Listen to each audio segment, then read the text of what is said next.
I don't know what the heck with people think about money, but that's what I get a lot of, is kind of this, well, money's not spiritual. I'm just saying it's your attitudes, the person's attitude towards money. I make a lot of money, but I give a lot. You know what I mean?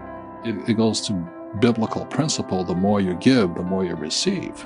So when I meet somebody doesn't have any money, it just means they're not giving something.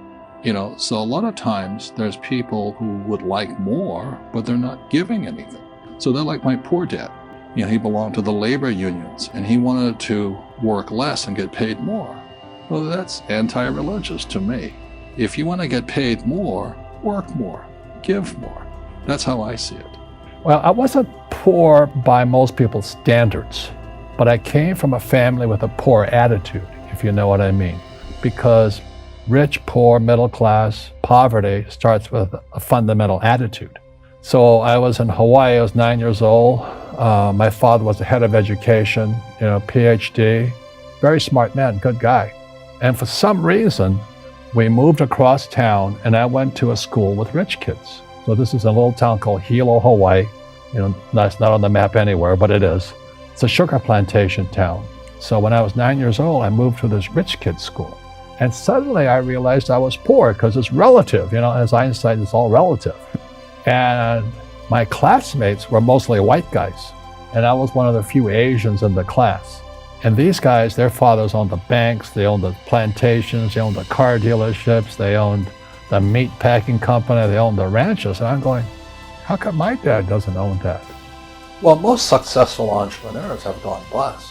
Henry Ford, an old-time entrepreneur, he went bust 5 times. Look at Steve Jobs. Yep. His own board fired him.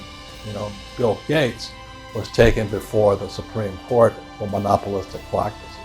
Right. Even my friend Donald Trump went down $1 billion. Yeah. I only went down $1 million. So the average person is so afraid of those losses, they never get ahead. Because at school they teach you if you make a mistake or if you fail, you're a failure. But that's not real life. A baby learns to walk by standing up and falling down, standing up and falling down. And our school system punishes you for making mistakes. That's why my poor dad, an academic, was so unsuccessful. He was terrified of making mistakes. Invest in what you love. I love business. I love real estate. I really love it. I own this building here. And I love gold and silver. So I invest in what I love. Most people say, do what you love, but I rather invest in what I love. But I love being an entrepreneur. I love investing. It's like Shark Tank to me. I'm always looking at new businesses, new deals. It's just a game like this. When you look at the financial statement, that's like the scorecard. It's like your golf scorecard, it's your financial statement. But as you know, our schools teach us nothing about financial statements. So the reason I say only lazy people use their own money is because it takes much more intelligence to raise capital. And so I've never been able, ever since my rich dad, since a little boy, my rich dad forbade me from ever saying, I can't afford it. He says, figure out how you can afford it. How can you do something? Figure out how you can do something. So over my lifetime, most of the projects I've started, I've never had any money. I like not having money because it forces me to think. I get creative. I have to educate myself. I have to talk to rich guys. How'd you do this? How'd you do that? How'd you do that? And what has happened to me, I just turned 72, I've never needed money because if I need money, I figure out how to raise it. So today you guys have crowdfunding and all that. I don't know what that stuff is, but it's easy to say I can't afford it.